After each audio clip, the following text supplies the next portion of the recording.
Hello class 11। तो कैसे हैं आप सब? आई होप आप सब अच्छे होंगे और मस्त होंगे। स्वागत है आप सभी का हमारी इस प्रारंभ सीरीज के अंदर। और ये सेशन चल रहा है 2025 और 2026 का बच्चों। आज की इस क्लास में हमारे फॉर्म्स ऑफ मार्केट का लेक्चर नंबर 2 होने जा रहा है बेटा। हमने लेक्चर नंबर 1 में मार्केट क्या होता है और एक मार्केट का फॉर्म परफेक्ट कंपटीशन भी पढ़ा था बेटा। आई होप मैं आप सभी के डाउट को, कॉन्सेप्ट को अच्छे से क्लियर कर पाया होगा बेटा। फिर भी उससे रिगार्डिंग अगर कोई भी आपको डाउट रहता है बेटा तो आप कमेंट बॉक्स में हमसे पूछ सकते हैं, नहीं तो आप व्हाट्सएप के जरिए भी हमारे साथ जुड़ सकते हैं बच्चों। आज की इस क्लास के अंदर हम एक और फॉर्म्स ऑफ मार्केट लेकर आए हैं बेटा, जिसका नाम है मोनोपोली। क्या नाम है बेटा? मोनोपोली। अब ये मोनोपोली क्या होता है, इसको इसी के ही वर्ड्स, इसके ही नाम से ही समझते हैं। इज दैट क्लियर बेटा? तो ये जो मोनो वर्ड है इसका मतलब होता है सिंगल। क्या होता है बेटा? सिंगल। और पोली मतलब होता है सेलर। क्या होता है बेटा?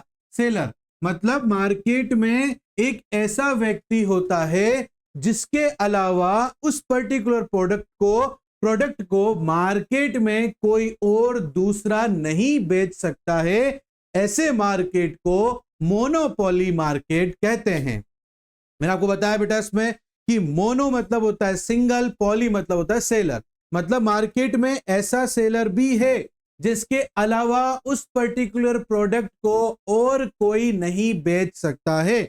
इसी को ही मोनोपोली मार्केट कहते हैं। Is that clear? इसका सबसे बेस्ट एग्जांपल अगर मैं आपको दूं बेटा, तो इंडियन रेलवे के अंदर जो ट्रेन्स चल रही हैं, वो जो ट्रेन है गवर्नमेंट के अलावा और कोई नहीं चला सकता है। इसी को ही मोनोपोली मार्केट कहते हैं। या फिर पूरे इंडिया के अंदर जो रेलवे के ट्रैक्स बिछे हुए हैं, वो सारे के सारे जो ट्रैक्स हैं गवर्नमेंट के हैं। गवर्नमेंट के अलावा कोई प्राइवेट पर्सन अपने खुद के लिए ट्रैक्स नहीं बिछा सकता है। इसको भी हम लोग जो है मोनोपोली कहेंगे। Is that clear? तो मोनोपोली का जो कॉन्सेप्ट है वो सीधा है, क्लियर है कि मार्केट में सिर्फ और सिर्फ एक ही ऐसा बंदा है जो उस पर्टिकुलर प्रोडक्ट को मार्केट में सेल कर सकता है। तो अगर इसके फीचर्स अगर मैं पढ़ूं, जैसे फीचर्स ऑफ मोनोपोली अगर हम देखें बेटा, तो क्या है? ध्यान से देखना बेटा। तो पहला है बेटा सिंगल सेलर। क्या है बेटा? कि सिंगल सेलर है सर, इसके अलावा कोई और नहीं बेचेगा। दूसरा है बेटा इस प्रोडक्ट का कोई और दूसरा क्लोज सब्स्टिट्यूट नहीं हो सकता है, क्योंकि मार्केट में अवेलेबल ही नहीं होगा, क्योंकि उसके अलावा किसी के पास में भी इसको बेचने की ऑथराइजेशन नहीं होती है। तीसरा होता है बेटा बैरियर्स। ठीक है, क्या होता है बेटा? Barriers to the entry. ठीक है, बैरियर्स टू द एंट्री। हर कोई इस बिजनेस में नहीं आ सकता है, गवर्नमेंट की तरफ से रेस्ट्रिक्शन होती है। इज दैट क्लियर बेटा? आ रही है बात समझ में? और ये इंडिपेंडेंट प्राइस पॉलिसी में काम करते हैं। Independence price policy. अगर हमने जो है यहां पर पढ़ा है परफेक्ट कंपटीशन में, तो परफेक्ट कंपटीशन में जो भी प्रोडक्ट का मालिक होगा वो खुद की इच्छा से प्रोडक्ट की प्राइस डिसाइड नहीं कर सकता है। इसलिए परफेक्ट कंपटीशन के अंदर जो भी बिजनेसमैन आते हैं वो प्राइस टेकर होते हैं। बट की मोनोपोली के अंदर आपके अलावा मार्केट में कोई भी नहीं है, इसलिए आप जो चाहें वो प्राइस रख सकते हैं। इसलिए आप प्राइस मेकर होते हैं। तो परफेक्ट कंपटीशन में प्राइस टेकर होते हैं बेटा, और मोनोपोली के अंदर प्राइस मेकर होते हैं। यहां पर खुद बिजनेसमैन अपने अकॉर्डिंगली प्राइस डिसाइड कर सकता है। इज दैट क्लियर बेटा?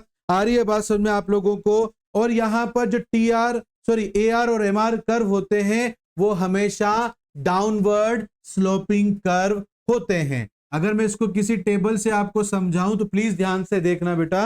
यहां पर हमने यूनिट ले लिया 1 2 3 4 और 5 ले लिया बेटा। Is that clear? यहां पर टोटल रिवेन्यू हम देख लेते हैं बेटा। जैसे 18 है पहला वाला, 10 है, पहले वाला 10 है, फिर हमने 18 ले लिया बेटा। Is that clear?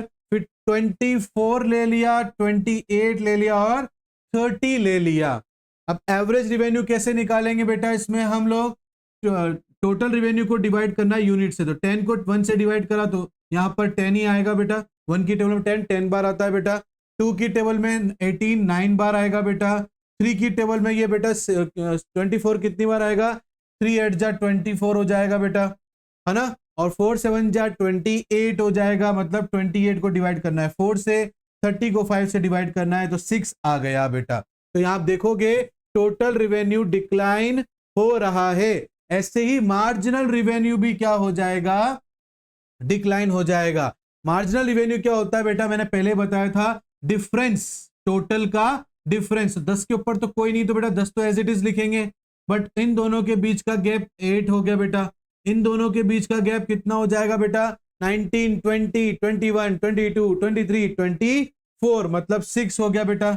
इन दोनों के बीच का गैप 4 हो गया, इन दोनों के बीच का गैप 2 हो गया। तो जैसे AR यहां पर डिक्लाइन हो रहा है, वैसे यहां पर मार्जिनल रिवेन्यू भी क्या हो रहा है? डिक्लाइन हो रहा है। इसलिए जो इसका ग्राफ पेपर है, जो ग्राफ है वो देखोगे बेटा तो कैसा नजर आएगा? ये मान लेते बेटा एक्स एक्सिस जो कि क्या है?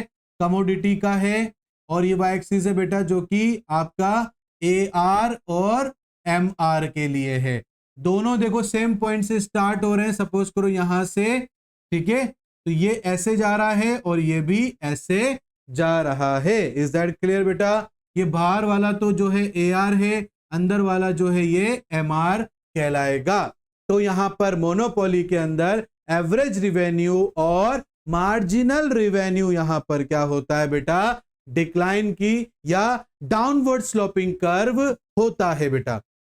और ये जो आपका AR कर्व है ना, ये आपका डिमांड कर्व है बेटा। क्या है बेटा? ये डिमांड ही है। AR कर्व जो है उसको क्या माना गया है? यहां पर माना गया है कि सर वो एक डिमांड कर्व कहलाएगा। एवरेज रिवेन्यू कर्व जो है बेटा वो डिमांड कर्व कहलाएगा, क्योंकि डिमांड कर्व मोनोपोली के अंदर क्या होता है? AR भी डाउनवर्ड होता है बेटा, और मोनोपोली के अंदर डिमांड कर्व भी डाउनवर्ड स्लोपिंग कर्व होता है। ऐसा क्यों होता है बेटा? सपोज करो ये आपकी प्राइस है और आप इतनी डिमांड कर रहे हो, प्राइस ज्यादा हो जाती है तो डिमांड कम हो जाती है मोनोपोली के अंदर, प्राइस कम हो जाती है तो डिमांड और बढ़ जाती है मोनोपोली के अंदर। इज दैट क्लियर बेटा? इसीलिए मोनोपोली के अंदर जो डिमांड कर्व होता है वो हमेशा क्या होता है बच्चों? डाउनवर्ड स्लोपिंग कर्व होता है। तो आज की इस क्लास में मैंने आपको बताया कि मोनोपोली क्या होता है, उसके फीचर्स मैंने आपको बताए, AR MR के बारे में मैंने बताया आपको, साथ ही साथ में मैंने AR MR के जो लाइन है, कर्व है, वो बताया, जो कि दोनों डाउनवर्ड स्लोपिंग कर्व होते हैं बेटा। और ये भी बताया कि AR कर्व जो होता है डिमांड कर्व के बराबर होता है, क्योंकि AR कर्व भी डाउनवर्ड होता है और मोनोपोली के अंदर डिमांड कर्व भी डाउनवर्ड स्लोपिंग कर्व होता है। अब demand curve downward sloping curve monopoly में क्यों होता है बेटा? क्योंकि प्राइस बढ़ती है तो डिमांड कम हो जाती है, प्राइस कम हो जाती है तो डिमांड बढ़ जाती है बेटा। ये था आपका मोनोपोली मार्केट बेटा। आई होप मैं आपके इसमें कॉन्सेप्ट क्लियर कर पाया होऊंगा। फिर भी अगर कोई डाउट आपको आता है तो आप कमेंट बॉक्स में हमसे पूछ सकते हैं, और नहीं तो व्हाट्सएप पे भी हमारे साथ जुड़ा जा सकता है। इज दैट क्लियर बेटा? आई होप आपको अच्छा लगा होगा बेटा। तो कमेंट करके जरूर बताना बेटा, लाइक जरूर करना, शेयर जरूर करना, सब्सक्राइब करना और बेल आइकन को प्रेस करना बिल्कुल मत भूलना। मिलता हूं नेक्स्ट क्लास में, तब तक के लिए thank you and bye bye बच्चों।